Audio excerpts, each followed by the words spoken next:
कि जिसको जो करना होता है ना, अगर चीटिंग करनी होगी ना, तो चीटिंग करने के लिए, रिश्तों में बोल रहा हूँ मैं, है ना, स्पेशली गर्ल बॉय की बात कर रहा हूँ, हालांकि हम रिश्तों में बाकी सारे रिश्तों पे भी बात करेंगे। हाँ। आपको और मुझे ये समझना पड़ेगा कि जिसको चीटिंग करनी होती है ना, वो कर ही लेता है। उसके लिए होटल का रूम होना या रात होना ज़रूरी नहीं, ठीक है। तो आप किसी पे फुल टाइम चेक नहीं रख सकते, आप सिर्फ अपना दिमाग खराब करेंगे। There is a very big difference between protection and suffocation. True. है ना, आप प्रोटेक्शन के नाम पे जब सामने वाले शख्स को सफोकेट करने लग जाते हैं, हाँ। तब आपका रिश्ता टूटने लग जाता है। There is a very big difference between concern and control.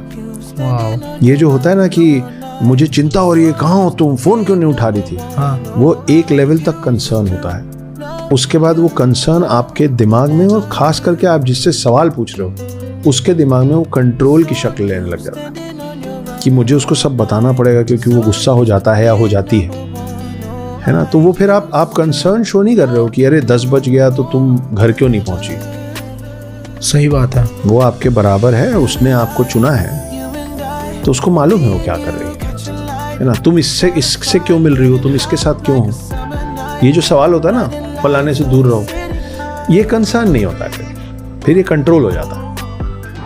समझ रहे हो आप? तो there is a difference between protection and suffocation. आप प्रोटेक्शन, आप सोचिए कि मैं आपको अभी हग करूं तो आपको अच्छा लगेगा, पर मैं हग करके आपको दोनों तरफ से जकड़ने लग जाऊं तो आपको सफोकेशन होने लग जाएगा। करेक्ट है ना? करेक्ट। तो वही जो हग और जकड़ने का जो फ़र्क है ना, वही फ़र्क होना चाहिए प्रोटेक्शन में और सफोकेशन। आप प्रोटेक्शन के नाम पे किसी को सफोकेट करेंगे तो आपसे दूर हो जाएगा। फिर अगली बार जब आप जेन्युइनली भी हक करने आएंगे तो बोले भाई दूर से रह ले भाई, मेरे को सफोकेशन नहीं चाहिए। और वही फ़र्क है कंसर्न और कंट्रोल में, कि आप कंसर्न का लबादा उड़ा के, आप कंसर्न का मास्क पहना के सामने वाले को कंट्रोल करने की कोशिश, तुम ये मत खाया करो, मुझे पसंद नहीं। अरे तुमको पसंद नहीं तो तुम मत खाओ। हाँ, इसका उल्टा क्यों नहीं कर लेते हो फिर? अगर आप ये सोचिए, मान लीजिए कि मैं नॉनवेज खाता हूँ फॉर एग्जाम्पल, और आप मेरे छोटे भाई, अब ये किसी भी रिश्ते पे लागू हो सकता है, ठीक है। यहाँ से जो मैं बोल रहा हूँ, आप हैं जो वेज खाते हैं, ठीक है, मुझे नॉनवेज खाना पसंद है, या आपको ड्रिंक करना पसंद है और मुझे ड्रिंक नहीं पसंद है, ठीक है, ठीक है। मैं आपको बोल रहा हूँ यार तू ड्रिंक मत किया कर, मुझे नहीं पसंद। अगर आप इसका उल्टा करने लग जाए, अगर आप बोलने लगे कि यार तू भैया आप ड्रिंक किया कीजिए क्योंकि मुझे पसंद है,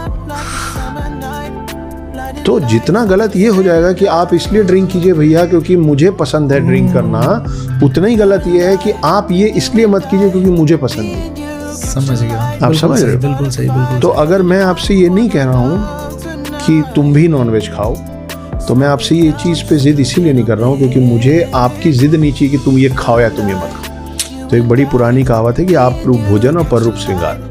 हाँ, कि अपने पसंद का खाना चाहिए, दूसरे के पसंद का पहनना चाहिए, दिखना चाहिए, ठीक है। तो आपका आचरण किसके प्रति क्या है, उस पर फिर भी सामने वाला बोल सकता है कि मुझसे ये व्यवहार मत किया करो, मुझे पसंद नहीं, क्योंकि उस व्यवहार में वो इन्वॉल्व हो गया। करेक्ट है ना। अगर मैं दोस्ती यारी में आके जब आपसे मिलता हूँ पीठ में जोर से मार देता हूँ, वो तो फिर मेरे साथ एक कहानी हुई है, इस पर मैं बताऊंगा, ठीक है। तो जब कई लोग इसी तरीके से मिलते हैं, कई लोगों की आदत होती है कि आते साथ ना मजाक करते करते गाली दे देना। हाँ हाँ। उसमें अगर आप बोलेंगे ना मुझसे इस तरीके से मत मिला करो, मुझे पसंद नहीं, तो ठीक बात है, ठीक, क्योंकि वो जो हो रहा है आपके साथ हो रहा है, यू आर इन्वॉल्व्ड। लेकिन मैं अपने पर्सनल जीवन में, अपने व्यक्तिगत जिंदगी में क्या कर रहा हूं जिससे आपको कोई असर नहीं पड़ रहा है, उस पे आप अगर हस्तक्षेप करेंगे तो इसका ये मतलब नहीं है कि मैं वो करना छोड़ दूंगा।